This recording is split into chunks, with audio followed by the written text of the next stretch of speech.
सावधान परबत्ता विधानसभा क्षेत्र के जनता मालिक, भूलेंगे नहीं आप, क्योंकि आपके चहेता विकास पुरुष आनंद सिंह जी के पुत्र युवा हृदय सम्राट भाई संजीव कुमार को नहीं भुलाना है और सब भाई को बूथ पर जाना है और तीर छाप पर ही बटन दबाना है।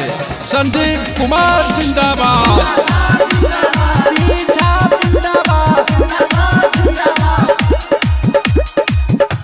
सुना हो भैया इलेक्शन करीला संजीव भैया के सलेक्शन। सुना हो भैया इलेक्शन करीला संजीव भैया के सलेक्शन। नारा लगाबो तीर छाप के, एकरा नियन कोनो भैया नेता नहीं छै, एकरा नियन कोनो भैया बेटा नहीं छै।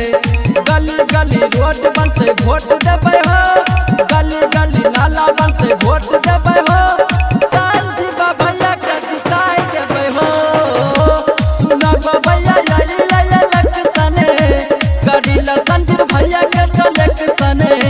नारा लगाबो तीर छाप के। मुकेश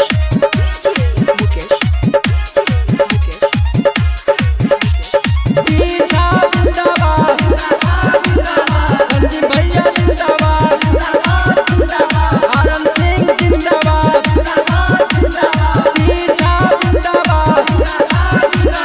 जनता दल यूनाइटेड पार्टी छिए हो हमार, एकरा पे तनी भैया करी हो विचार।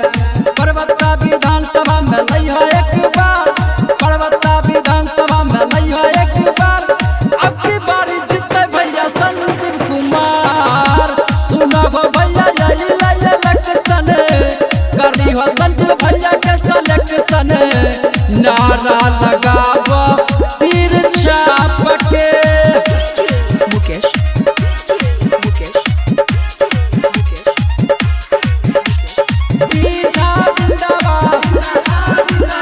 संजीव भैया जिंदाबाद, आनंद सिंह जिंदाबाद,